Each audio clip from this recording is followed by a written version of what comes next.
السلام علیکم تمام دیکھنے اور سننے والوں کو۔ یہ کہانی ایک پرچون کی کہانی ہے، دکان کی ہے، جو کہ آپ لوگوں کو حیران اور پریشان کر دے گی۔ آئیے سناتے ہیں ہم آپ کو ایک ایسی سچی داستان جو آپ کے رونگٹے کھڑے کر دے۔ شہر کے پرانے محلے میں جہاں گلیاں تنگ اور اندھیری تھی، ایک چھوٹی سی پرچون کی دکان تھی۔ دکان کا نام بھی نہیں تھا، ایک دھندلی سی تختی پر پرچون لکھا ہوا تھا۔ لوگ اس دکان سے گزرتے وقت اپنی رفتار تیز کر دیا کرتے تھے۔ احمد کو اس محلے میں آئے صرف 3 دن ہوئے تھے۔ نئی نوکری، نیا شہر، نیا کرائے کا کمرہ۔ اس رات بارش ہو رہی تھی اور اس کے پاس کھانے کے لیے کچھ نہیں تھا۔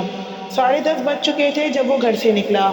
گلی میں سناٹا تھا، سڑک کی روشنی آدھی بجھی ہوئی تھی، بارش کی بوندیں اس کے چہرے پر پڑ رہی تھی۔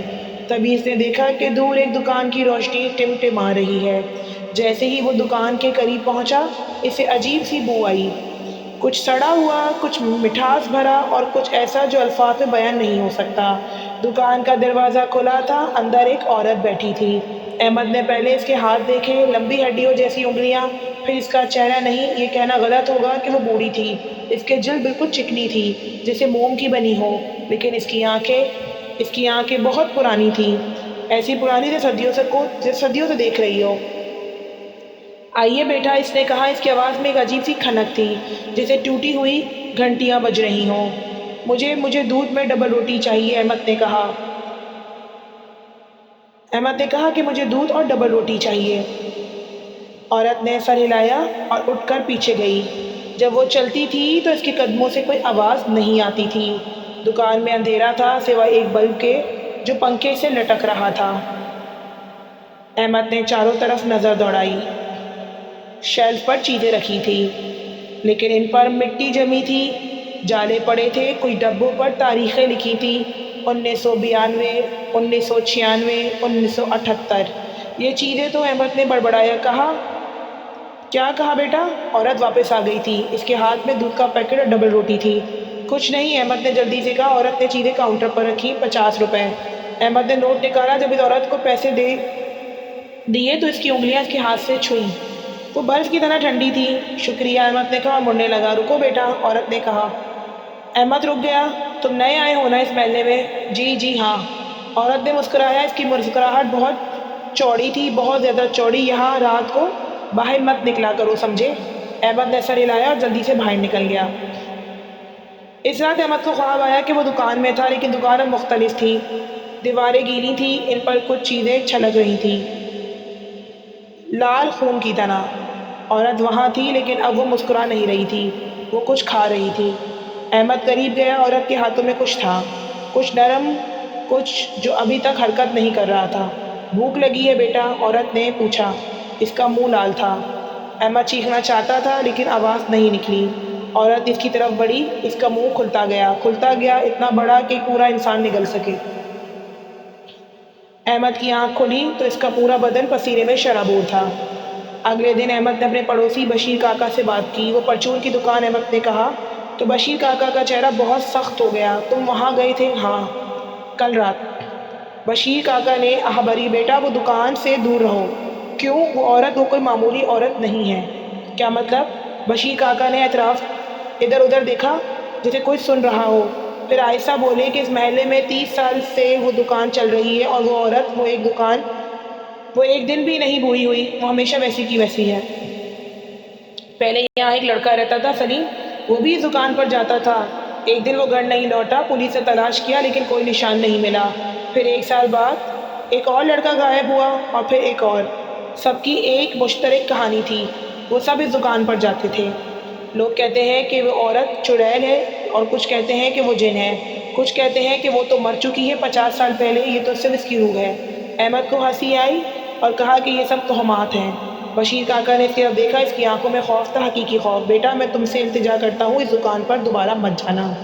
لیکن احمد ضدی تھا، ان کی باتوں پر یقین نہیں کیا۔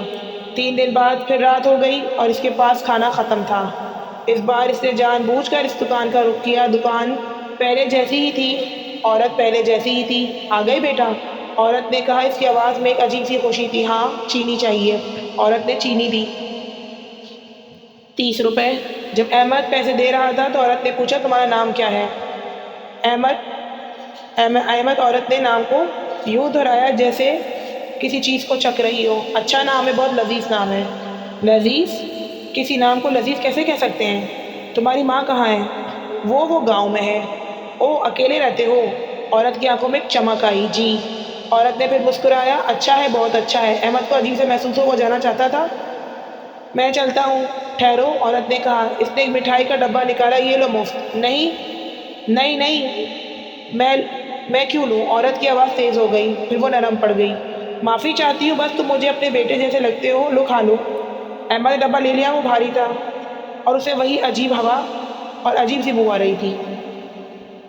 گھر پہنچ کر احمد نے ڈبہ کھولا۔ اندر میٹھے تھے، سرخ رنگ کے۔ اس نے اٹھایا۔ بو تیز تھی لیکن وہ بھوکا تھا۔ جیسے اس نے کانٹا، اس کے منہ میں عجیب سا ذائقہ آیا۔ میٹھا تو تھا لیکن ساتھ ہی کڑوا بھی، اور کچھ دھات لوہے جیسا۔ اس نے تھوک دیا۔ اس رات پھر خواب آیا۔ اس بار وہ دکان میں نہیں تھا، وہ کسی تاریک جگہ پر تھا۔ دیواریں گیلی تھی، فرش پر پانی تھا۔ نہیں، یہ پانی نہیں تھا، یہ خون تھا۔ دور سے آواز آئی، عورت کی آواز وہ گا رہی تھی ایک پرانا لوری۔ سو جا بچے سو جا، ماں آئی ہے سو جا، تیرا گوشت نرم ہے، تیری ہڈیاں میٹھی ہیں، سو جا بچے سو جا۔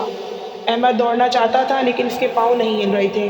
تبھی وہ دکھائی دی، عورت، لیکن اب وہ انسان نہیں تھی۔ اس کا چہرہ پھٹ چکا تھا اور نیچے سے کچھ اور نظر آ رہا تھا۔ کیڑوں جیسی جلد، ہری اور سڑی ہوئی۔ اس کے ہاتھ لمبے ہو گئے تھے، پنجے نکل آئے تھے۔ آگے میرے بچے، وہ بولی۔ اس کی آواز اب کئی آوازوں کا مجموعہ تھی، عورتوں کی، مردوں کی، بچوں کی۔ احمد کی آنکھ کھلی۔ اس بار وہ صبح تک نہیں سو سکا تھا۔ اگلے دن احمد پرانے کتب خانے میں جانے کا فیصلہ کیا۔ اسے سچائی جاننی تھی۔ کتب خانے کا منتظم تنظیر صاحب بہت بوڑھے تھے۔ میں اس محلے کے بارے میں جاننا چاہتا ہوں، احمد نے کہا۔ نذیر صاحب نے اسے عجیب نظروں سے دیکھا۔ کیوں؟ بس میں تاریخ میں دلچسپی رکھتا ہوں۔ نذیر صاحب نے پرانے اخبار کی فائلیں نکالی تو احمد نے پڑھنا شروع کیا۔ اخبار: محلے سے نوجوان لاپتہ، سلیم احمد 1995، عمر 24، گھر سے گیا واپس نہیں آیا۔ اخبار: مزید ایک شخص کا لاپتہ، جاوید کمال 1978، عمر 27 سال، ہر 3 سال بعد کوئی نہ کوئی 23، 7، 12 اور 2018 میں کوئی نہ کوئی غائب ہوا تھا۔ اور پھر احمد کو ایک پرانا اخبار ملا جہاں 1972 کا عورت کی لاش دریا سے ملی۔ فاضل بی بی، عمر 45 سال، پرچون کی دکان چلاتی تھی۔ پولیس کو شبہ ہے کہ وہ خودکشی کی ہے اس نے۔ احمد کے خون کا رنگ اڑ گیا۔ اس عورت کی تصویر تھی اخبار میں، وہی چہرہ، وہی آنکھیں۔ لیکن یہ کیسے ممکن ہے کہ 1972 میں وہ مر گئی تھی؟ اس نے اور پڑھا۔ فاطمہ بی بی کی اپنے بیٹے سے بہت محبت تھی، لیکن اس کا بیٹا عابد ایک حادثے میں مر گیا۔ لوگ کہتے ہیں کہ اس کے بعد فاطمہ بی بی دیوانگی کی حالت میں ہر جوان لڑکے کو اپنا بیٹا سمجھنے لگی تھی، اور بعد میں کئی بچے اس کی دکان کے قریب سے غائب ہونے لگے۔ احمد کے ہاتھ کانپ رہے تھے۔ اس رات بارش زور کی تھی۔ احمد نے فیصلہ کر لیا تھا کہ وہ دکان کے قریب نہیں جائے گا۔ لیکن پھر دروازے پر دستک ہوئی۔ احمد نے دروازہ کھولا۔ باہر کوئی نہیں تھا، لیکن فرش پر ایک ڈبہ رکھا تھا اور اس پر لکھا تھا احمد کے لیے۔ احمد نے ڈبہ اٹھایا تو وہ ہلکا تھا۔ اس نے کھولا، اندر ایک تصویر تھی، احمد کی ماں کی، لیکن یہ تصویر احمد کے پاس تھی، اپنے کمرے میں الماری میں۔ یہ یہاں کیسے آئی؟ تصویر کے پیچھے کچھ لکھا تھا، تمہاری ماں بھی کسی کے انتظار کر رہی ہے لیکن تم کبھی نہیں جاؤ گے۔ احمد کا دل زور سے دھڑکنے لگا۔ تبھی بجلی چلی گئی۔ اندھیرے میں احمد نے کچھ محسوس کیا، کمرے میں کچھ اور موجود تھا۔ کون ہے؟ اس نے چیخا۔ آواز آئی وہ عورت کی آواز میں۔ میں ہوں بیٹا، تمہاری ماں۔ احمد نے ماچس جلائی۔ عورت وہاں تھی، کمرے کے کونے میں کھڑی، اس کا سر عجیب زاویے پر جھکا ہوا تھا۔ تم یہاں کیسے آئیں؟ عورت نے قدم بڑھایا۔ میں تو ہمیشہ سے یہاں ہوں احمد، جب سے تم نے میری مٹھائی کھائی ہے۔ میں نے تو ایک لقمہ لیا تھا اور تھوک دیا تھا۔ عورت نے سر ہلایا۔ بس ایک لقمہ ہی کافی تھا، اب تم میرے ہو۔ نہیں۔ احمد دروازے کی طرف بھاگا لیکن دروازہ کھلا نہیں۔ وہ بند تھا جیسے دیوار کا حصہ ہو۔ کھڑکی بھی بند تھی۔ بھاگ نہیں سکتے بیٹا۔ عورت اس کے قریب آ رہی تھی اور وہ اور اس کے قریب آ رہی تھی۔ سب نے بھاگنے کی کوشش کی لیکن کچھ نہیں ہو سکا۔